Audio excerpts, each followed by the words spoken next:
오늘의 말씀은 창세기 43장 15절에서 24절까지의 말씀입니다.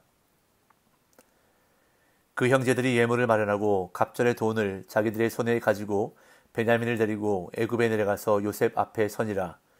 요셉은 베냐민이 그들과 함께 있음을 보고 자기의 청지기에게 이르되 이 사람들을 집으로 인도해드리고 짐승을 잡고 준비하라. 이 사람들이 정오에 나와 함께 먹을 것이니라.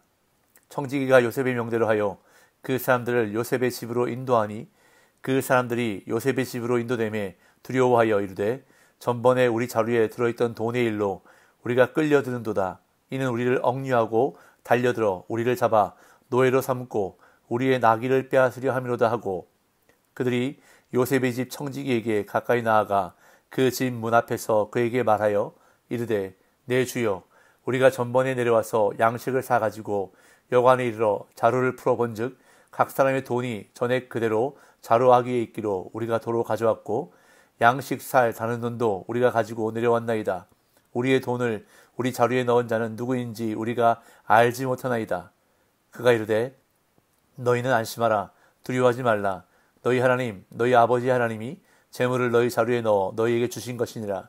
너희 돈은 내가 이미 받았느니라 하고 시므온을 그들에게로 이끌어내고 그들을 요셉의 집으로 인도하고 물을 주어 발을 씻게 하며 그들의 나귀에게 먹이를 주더라. 아멘.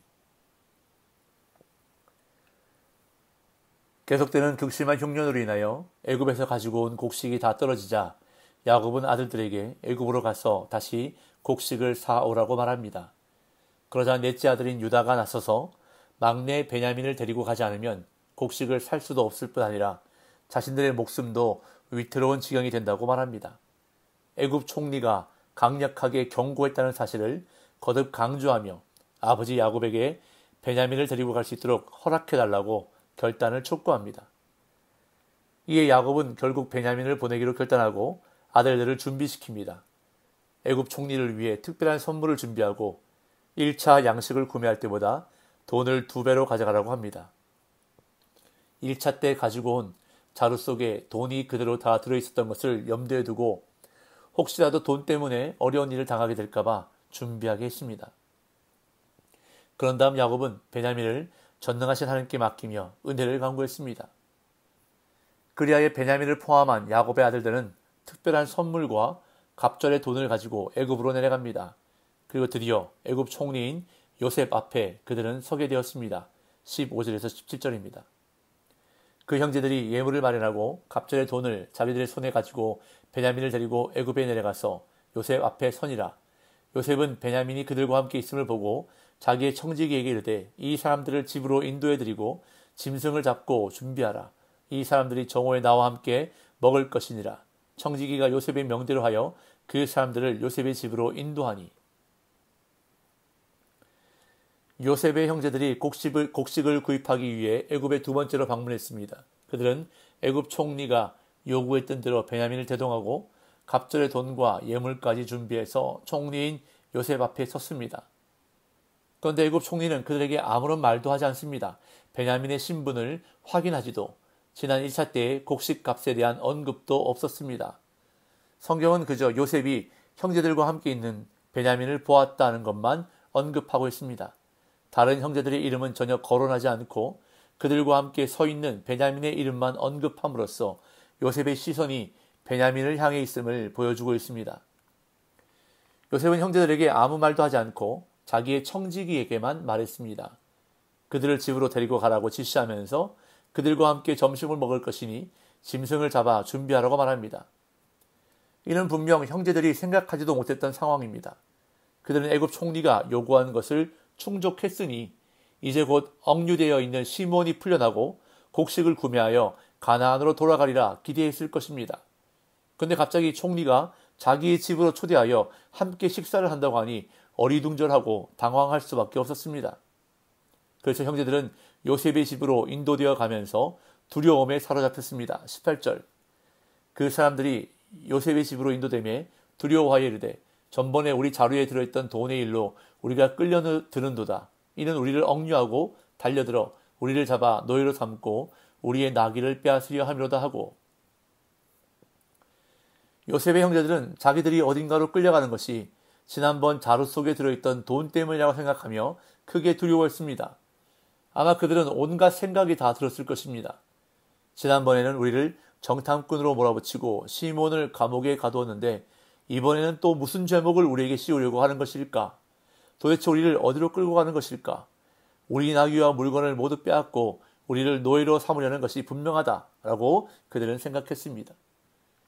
그리하여 두려움에 사로잡힌 그들은 요셉의 집 청지기에게 다가가 총리의 집에 들어가기 전에 과거의 사건에 대해 실토합니다. 19절에서 22절.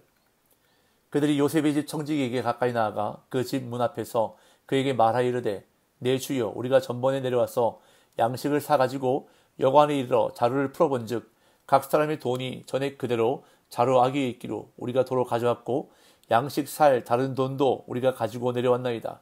우리의 돈을 우리 자루에 넣은 자는 누구인지 우리가 알지 못하나이다. 총리의 집 앞에 다다르자 형제들은 다급해졌습니다. 총리의 집 안으로 들어가면 무슨 일이 자기들을 기다리고 있을지 몰랐기 때문입니다. 그들은 집 문 앞에서 청지기에게 가까이 나아가 돈에 대해 설명하기 시작합니다. 지난번에 양식을 사가지고 돌아갈 때 여관에서 각 사람의 돈이 그대로 자루에 있는 것을 알게 되었는데 누가 그 돈을 자루에 넣었는지 결코 모른다고 해명합니다. 그리고 이번에 그 돈을 그대로 다시 가져왔다고 설명합니다. 이들은 자신들이 곡물값을 지불하지 않은 것도 아니고 훔친 것은 더더욱 아니라고 주장합니다. 이들이 말하는 핵심은 자신들이 그 돈에 대해서는 단연코 무죄라는 것입니다. 그렇기 때문에 무사히 가나안으로 돌아가게 해달라는 간절함이 내포되어 있습니다. 그러자 이 말을 들은 청지기는 요셉의 형제들에게 너희는 안심하라 두려워하지 말라라고 말합니다. 23절. 그가 이르되 너희는 안심하라 두려워하지 말라. 너희 하나님 너희 아버지 하나님이 재물을 너희 자루에 넣어 너희에게 주신 것이니라.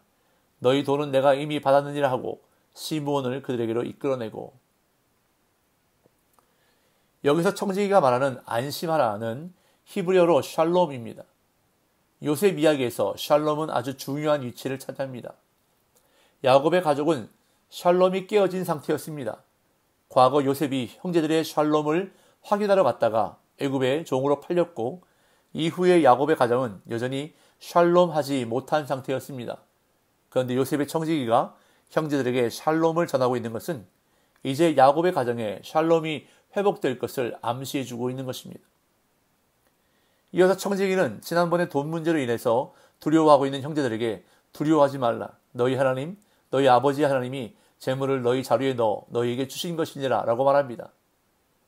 아마도 요셉의 명령에 따라 형제들의 자루 속에 돈을 도로 넣은 사람은 바로 이 청지기였을 것으로 추정됩니다. 그런데 그가 하나님이 그 돈을 주었다고 말합니다. 이는 두 가지 의미가 있는데요. 첫째, 요셉의 형제들의 누명을 벗겨주는 것입니다. 청지기는 그들이 곡식값으로 주었던 돈은 자신이 이미 받았다고 말함으로써 그들의 걱정과 두려움을 없애주고 있습니다. 둘째, 요셉 이야기에 나타나는 중요한 신학적인 개념을 표현하고 있습니다. 요셉이 노예로 팔렸을 때와 감옥에 갇혔을 때 여호와께서 함께 하심이라는 관용적인 표현이 반복해서 나왔습니다. 그리고 바로와 애굽의 신하들은 요셉의 꿈 해석이 하나님으로부터 왔다는 것을 인정했습니다. 또한 요셉의 형들은 자신들에게 일어난 이해할 수 없는 일들이 하나님으로부터 비롯되었다고 고백했습니다. 이제 애굽의 청지기 입을 통해서도 똑같은 말을 듣게 되는 것입니다. 너희 하나님, 너희 아버지 하나님이 재물을 너희 자루에 넣어 너희에게 주신 것이니라. 즉 하나님의 섭리는 인간사의 모든 것에 우선에 적용되고 제한되는다는 것이 요셉 이야기에 등장하는 인물들을 통해 묘사되고 있는 것입니다. 그런 다음 청지기는 시몬을 그들에게로 이끌어냈습니다. 시몬이 풀려나기 전까지 형제들은 여전히 두려워했을 것입니다. 그러나 마침내 청지기가 시몬을 데려왔을 때 그들은 청지기의 말이 진실임을 알 수 있었을 것입니다. 청지기는 요셉의 형제들을 극진히 대접했습니다. 24절. 그들을 요셉의 집으로 인도하고 물을 주어 발을 씻게 하며 그들의 나귀에게 먹이를 주더라. 청지기는 요셉의 형제들을 집 안으로 인도하고 물을 주어 발을 씻게 하고 나귀에게 먹이를 주었습니다. 이는 고대 근동지방에서 손님을 극진히 대접하는 방식이었습니다. 이렇게 극진한 손님 대접을 받자 요셉의 형제들은 한시름 놓았을 것입니다. 누명도 벗었고 시므온도 풀려나 그들과 함께 있었기에 이제 준비한 예물을 총리에게 드리고 곡식을 사서 베냐민과 함께 돌아가기만 하면 모든 일이 끝나는 것이었습니다. 애굽에 내려간 요셉의 형제들은 요셉의 초대를 받았음에도 기뻐하기보다 지난날의 죄로 인해 두려워하며 염려합니다. 이는 그들이 죄가 해결되지 않았기 때문입니다. 그러나 요셉의 청지기는 요셉의 형제들에게 두려워하지 말라고 말합니다. 왜냐하면 그들의 자루에 돈을 넣어두신 분은 그들의 하나님, 그들 아버지의 하나님이기 때문입니다. 하나님이 이미 그들이 낼 돈을 다 지불하셨기에 이제는 안심하라고 말한 것입니다. 오늘날 우리 역시 눈에 보이는 상황과 우리가 계속해서 짓는 죄로 인해 하나님의 인도하심을 의심할 때가 있습니다. 그러나 우리가 지은 죄에 대해 예수님이 이미 모든 대가를 지불하셨습니다. 우리의 죄 문제를 해결해 주셨습니다. 그렇기 때문에 우리는 더 이상 죄로 인해 두려워하지 말아야 합니다. 우리는 죄 사함을 얻은 하나님의 자녀이기 때문입니다. 오늘도 예수님이 이미 승리하신 길을 따라 담대히 걸어가므로 승리의 삶을 살아가는 복된 날 되시기를 예수님의 이름으로 축복합니다.